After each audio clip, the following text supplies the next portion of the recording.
all of this only applies if it applies. You know what I mean?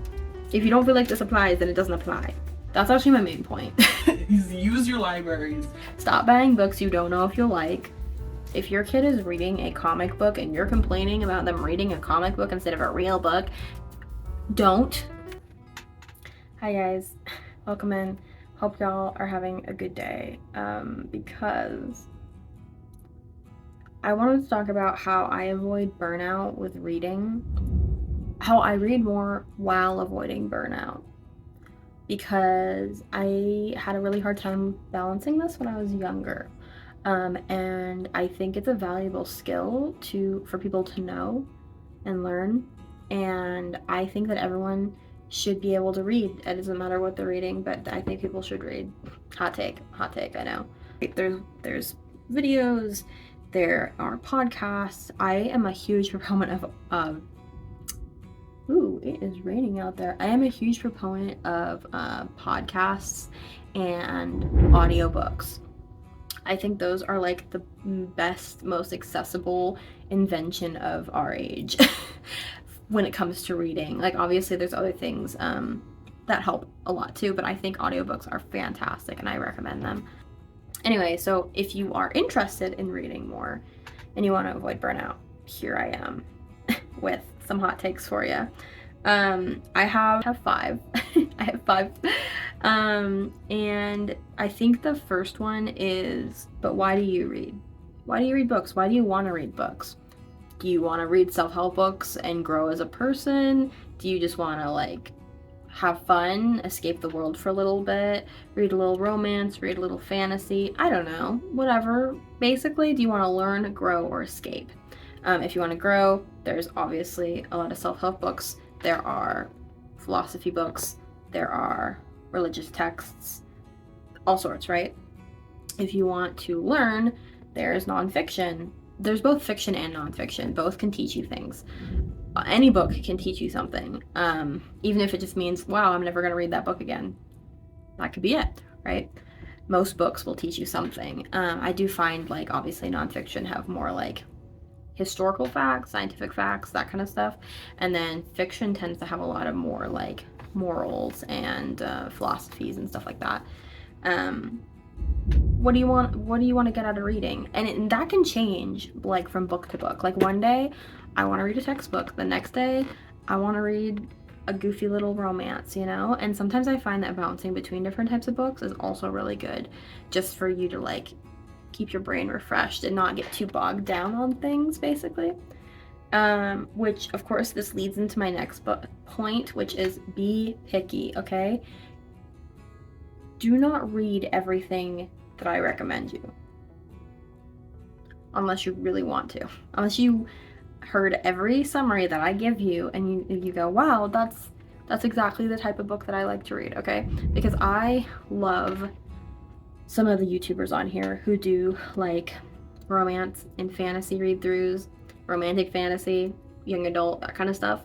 But I'm not going to be a person who goes and seeks those out on my own. I'm not going to really read those. I'm never going to read ACOTAR. I say that, but I might. But like I have, at this time in my life, I don't have the inclination to read ACOTAR. I don't have the inclination to read, what are those other ones? The City of Bones, that series, I'm good. I know there's a lot of like young adult fantasy, romance, sexy elves, that thing going on right now, and like I respect it, but I'm not into it, you know? So like I'm not gonna go read those, but I'll probably go read like a weird horror book, you know? That there's one caveat to the fantasy thing, and whatever the next book that R.F. Kuang puts out, I'm reading it. I don't care what it is, I'm reading it. Okay? That's my one caveat. But like, I like weird fiction, I like zombie books, I like weird cyberpunk, adult fiction, that kind of stuff. I like those, so I'm gonna go read those. But maybe you like historical romances, go read a historical romance, you know? Like, so when you're taking recommendations from people, take it sparingly, think about it. And also, you can always just give a book a try, and if you don't like it, you do not have to finish it. DNFs have saved my life so many times. I have a shelf of DNFs. It's to the point where I'm going to go back through them and make sure that I actually don't want to read any of them, because it's a lot of books. But yeah, do not be afraid to put a book down and never pick it back up again. Get a different book. Some books will suck you in, some won't, okay? Okay, I'm gonna get into my soapbox real quick. That has nothing to do with the rest of the video, but If your kid is reading a comic book and you're complaining about them reading a comic book instead of a real book, don't, okay? Because what you're gonna do is, if you try and take that away from them, what you're gonna do is ruin their love of reading. Because if you tell them that the only books that they can read are serious novel long books, they're just gonna not read, okay? Like, if they're reading, I don't know, Captain Underpants, Diary of a Wimpy Kid. Diary of a Wimpy Kid got me through some book reports, not gonna lie, okay? It doesn't matter. Let them read it.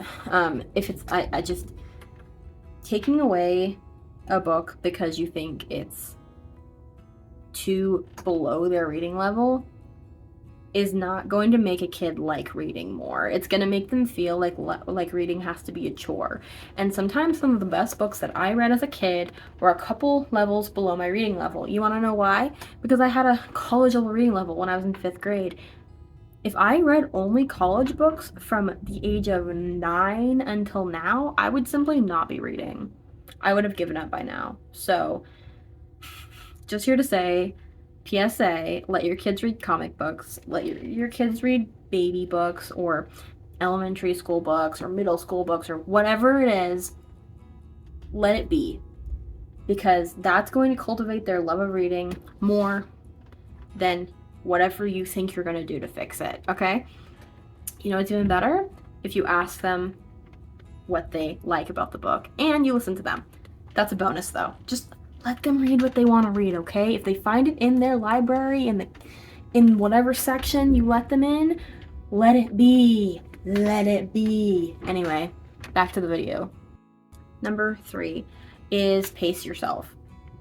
I see a lot of YouTubers on here who do like 24-hour reading challenges, 72-hour reading challenges, reading until I get a 5-star, and those are very entertaining. Let me tell you, I respect y'all for your craft, okay? Because I don't have that kind of time in my life. I currently work. I'm usually in school. I just don't. And obviously you can do it in other ways. Like you just time how long you're gonna read and like add that up to 24 hours or whatever. But just because you see the YouTubers do it does not mean you have to do it, you know? And I don't think anyone's saying this. I don't think anyone's saying that you have to do it. No one's sitting there and going, if you don't read for 24 hours, you're not a real reader. Like, no one believes that, right? But sometimes there is a pressure to just like binge read a book and get it done. But you can read chapter by chapter. I don't care. It took me a year and a half to finish Authority. It took me a year and a half to finish Authority by Jeff Vandermeer, okay? So I will not be judging anyone on how long it takes for them to read a book. Yeah. So like I feel like binge reading can definitely cause some burnout, especially if you're forcing yourself to finish a book you're not a big fan of. So that's why I tend to not do torturous reading vlogs of books that I don't like. I know a lot of people do it because it's entertaining, and I might at some point, but right now, if I don't like a book and I'm not entertained by it, like sometimes I can just read a book because I can make fun of it, and that's fine. But if I can't even do that, I'm not happening. Now, that being said, watch booktubers who have the same taste in books with you. Obviously, watch ones who don't. Like, if you enjoy them, watch it, okay? As someone on booktube, watch the video, okay? But take recommendations from people who have the same taste as you. That goes back to point 2, basically. Use the library. Don't buy books. I mean, okay, that's a big statement, right? I buy books. I literally just bought a book like a week ago. What I'm saying is, don't buy every book just because you think you might like it. The big book hauls that I see are very fun to watch. But I also know that if I buy 25 books, I'm not going to read all of them. Now, if I rent 25 books from the library, I don't know what it is for adults, but when I was a kid, the limit was 30 books. They would not let me check out more than 30 books. So I got about 28 usually. And I would read about 14 of those, right? But nothing was lost on using those books because I returned them. I didn't pay a late fee or anything. A lot of libraries are getting rid of late fees too, which is great. I love that for them. I do wonder how they're going to get funding with the way things are going, but I love that for them. But use your library. I for one, love Libby, the app. Because if you have ever had a library card, it does not matter where you are, you can enter that library card into Libby and use it. There's people, I know Carrie can read, she lives in Korea. She uses her hometown one from America. Like, Libby does not care. Okay, so you can use those library books anywhere, and it's on your phone. It's easily accessible. They have great audiobooks, mostly audiobooks, but they do have, depends on your library, I think. But like mine has a lot of audiobooks, not so many PDF books. But that being said, check out your library. Check out your local library. Another thing with the local library, they need foot traffic. Mine in my town do okay. I don't know the statistics for each of them, but generally they have something going on. They'll have an event going on. They have kids coming through, something, right? But not every library is the same, and a lot of them need foot traffic.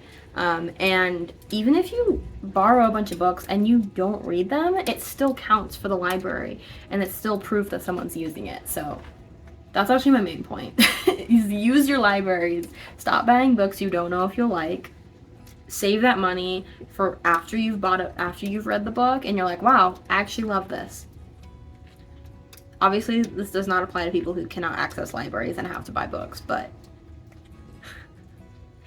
all of this only applies if it applies. You know what I mean?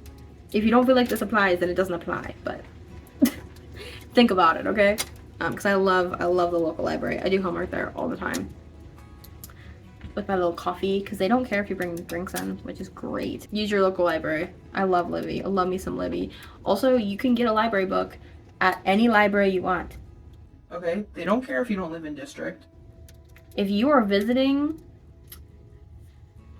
another place, like New York City or something, and there is a library that you want access to their materials for online, you can apply for a library card, and they do not care if you do not live in state.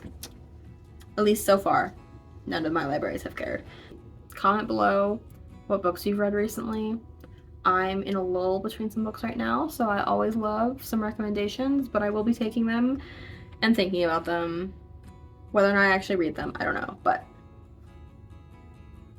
anyway, that's the end of my video. This is a little bit messy, but I don't know if any of these things helped you, or if you think they're not helpful, let me know. I'm curious. I do not know everything. I am a lowly college student, so let me know. Anyway, have a good night, y'all.